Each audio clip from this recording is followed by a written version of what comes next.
update that is now coming in. As far as the Ambedkar face-off is concerned, it has now taken an ugly turn. With the India bloc ally, the Samajwadi Party, wading in as party leader and MLA, Suresh Yadav has now made a shocking remark against the BJP, now while likening it to a Hindu terror outfit.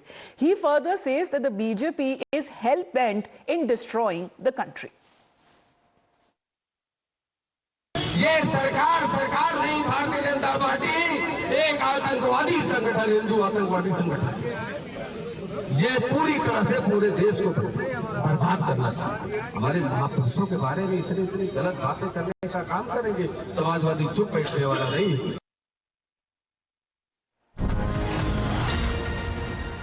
Well, let's listen in how the BJP has been reacting, hitting back, saying that the Hindu hate has now become a new normal for the opposition to appease voters, as the BJP has demanded an apology from the Samajwadi Party leader.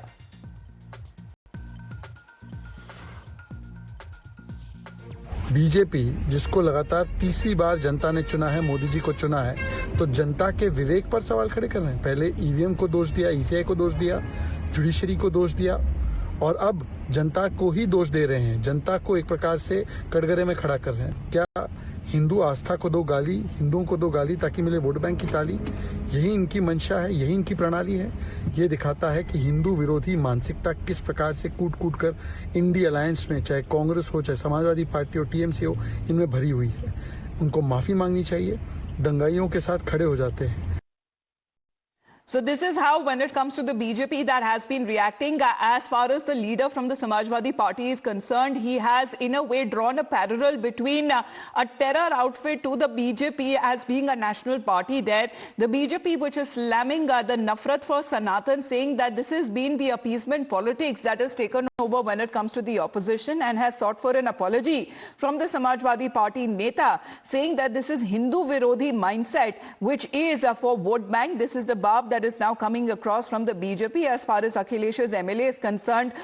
Right after this, he has, in a statement that he made, likened the BJP to a Hindu terror outfit, saying that BJP equals to Hindu terror organization. However, when it comes to the reaction that is now coming from the BJP, which is hitting back at the Samajwadi Party leader and its MLA, seeking for his apology and saying that this is nothing but the Hindu Virodhi mindset that has now taken over. This leader from the Samajwadi Party, who has stoked a controversy after he made comments against the BJP, where he drew a parallel between a BJP, a national party, to a Hindu terror outfit. Now, Hindu Atangwad is something that we're hearing again as far as when it comes to the political circles are concerned. Manish के पास चलते एक बार। मनीष, ये नेता की तरफ से जो ये कंपैरिजन, जो तुलना की गई है अगर भाजपा और हिंदू आतंकवादी संगठन के तौर पे, भाजपा इसके ऊपर सवाल उठाती हुई नजर आ रही है, कहती हुई कि अपीसमेंट पॉलिटिक्स है, वोट बैंक पॉलिटिक्स और हिंदू विरोधी पॉलिटिक्स है, जो समाजवादी पार्टी के नेता कहते हुए नजर आ रहे हैं। देखिए, दो तरह का देखने को मिल रहा है। एक तरफ कांग्रेस और समाजवादी पार्टी मिलकर अमित शाह के बयान को लेकर, अंबेडकर की तस्वीर लेकर जगह जगह प्रदर्शन कर रहे थे। उसी कड़ी में ये प्रदर्शन बाराबंकी में आयोजित था। लेकिन समाजवादी पार्टी को ये डर भी लगता है कि जो मुस्लिम मतदाता है, कांग्रेस के उत्तर प्रदेश में मजबूत होने से कहीं कांग्रेस की तरफ ये मुस्लिम मतदाता चला ना जाए, ऐसे में उसे अपने पास समेट कर भी रखना है।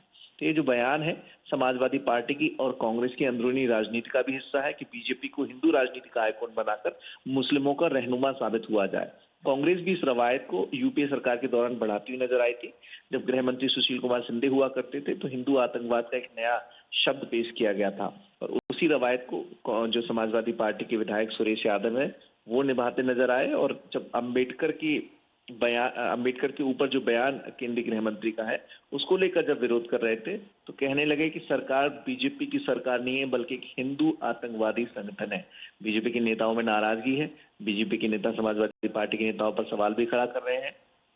एक बहुसंख्यक आबादी देश की जो सनातन परंपराओं में विश्वास रखती है, आस्थाओं में विश्वास रखती है, और उनकी जो आस्था है उसका सम्मान रखते हुए बीजेपी उस पर काम भी करती है। तो ऐसे में ये केवल बीजेपी का अपमान नहीं है बल्कि उन करोड़ों हिंदुओं का भी अपमान है जिन्हें आतंकवादी की संज्ञा दी गई है। ऐसा बीजेपी के नेता समाजवादी पार्टी पर आरोप लगा रहे हैं। धन्यवाद आपका मनीष हमारे साथ जुड़ने के लिए। So the BJP they're seeking an apology, demanding an apology from the Samajwadi party neta, saying that this is the Hindu Virodhi mindset that has now taken over the party. With that, we head into